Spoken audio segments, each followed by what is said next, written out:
શિક્ષક કે વીજળી ક્યાંથી આવે છે? એક છોકરો ઉભો થઈને કે સાહેબ મામાના ઘરેથી. સાહેબ કે કા ઈ કે જઈએ લાઈટ જાય ને એ મારા પપ્પા એમ કે મારા હાડાએ લાઈટ કાપી નાખી. જો તમે તમારી પત્નીના ઈશારામાં જ બધું સમજી જતા હોય તો તમારે ચોપડિયું બોપડિયું વાંચવાની કાંઈ જરૂર નથી. તમે જ્ઞાનનું છેલ્લું લેવલ પાર કરી લીધું છે. પ્રેમ અને વરસાદ શરૂઆતમાં જ સારા લાગે, પછી બેયમાં પૂર અને વાવાઝોડા આવે. આ તો સારું છે કે ઉધરસ સાથે શરદી થાય છે. તમે ખાલી વિચાર કરો, ઉધરસ આરે ઝાડા થતા હોત તો. નર્વસ એટલે શું ખબર છે? નારીને જોતા જે નર વશમાં થઈ જાય એને કહેવાય નર્વસ. પરણેલો પુરુષ આજીવન વિદ્યાર્થી રહે છે. માને એમ લાગે કે એની બાઈ શીખવાડે છે અને બાઈને એમ લાગે કે એની માં શીખવાડે છે. બારને કહી દઉં કે અમને જરાય હલકામાં ન લેતા. અમારે ત્યાં ફોનમાં હરખું સંભળાતું ન હોય ને કાપી નાખીને મંડે હરખું સંભળાવવા. અમારે રિમોટ હરખું હાલતું ન હોય અને રિમોટ ને થપ્પડ મારી રિમોટ મંડે કામ કરવા. ચપ્પલ ઊંધા થઈ જાય ને અમારે ઘરમાં ડખા થઈ જાય. અને છોકરા રોતા હોય ને છાના નો રહેતા હોય મારીને છાના રાખી દે. પત્ની પતિને કહે લગ્ન પહેલા તો તમે મને કેટલીય ગિફ્ટ આપતા, હવે કેમ નથી આપતા? ઓલો કે તે એવું ક્યારેય સાંભળ્યું છે કે માછલી પકડાઈ ગયા પછી માછીમાર માછલીને ખાવાનું આપે? ક્યારેક કોક મહિલાને શાકભાજી લેતા જોજો. હાથમાં કારેલું લેશે, ભાવ ભીંડાનો પૂછશે અને લેશે બટેટા.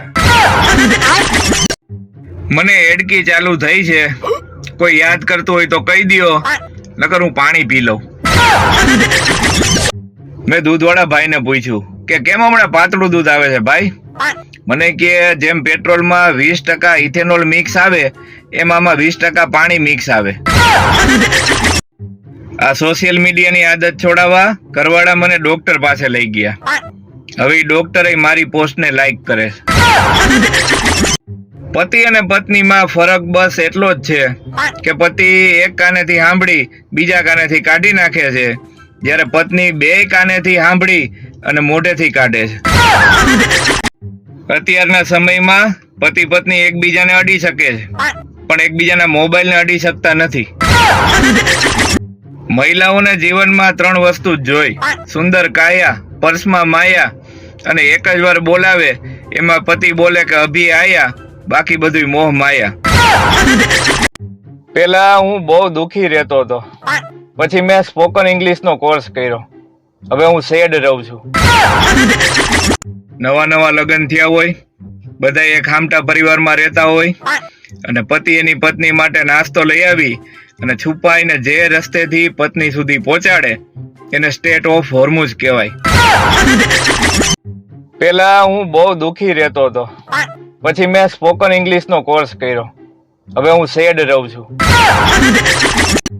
આપણને કેટલાક સલાહો દેવા વાળા હોય કે આપણે ત્યાં થોડાક નંગ છે, ધ્યાન રાખજો એનું. અમુક સમય પછી આપણને ખબર પડે કે એ લોકો એનું જ કહેતા હતા. માણસો કૂતરા અને બિલાડા તો પાડતા જ હતા, પણ હવે મગર, ઈગુઆના, નોળિયા આના જેવા પ્રાણીઓ પાડવા માંડ્યા. ટૂંકમાં માણસોને બધાય પ્રાણીઓ ગમે છે, માણસો જ નથી ગમતા. મિત્રો, આજે હું તમને એક રોચક જાણકારી આપું, સાંભળીને હેરાન થઈ જશો. આપણા ગાલ એટલા માટે આપ્યા છે કારણ કે આપણે જમતી વખતે કોળીઓ બે બાજુથી ઢોળાઈ ન જાય. બસ આવી જાણકારી મેળવવા માટે ફોલો કરો. કોઈ એમ પૂછે કે શિક્ષક બન્યા પછી તમારા જીવનમાં સૌથી પહેલો બદલાવ કયો આવ્યો, તો એ આ આવ્યો.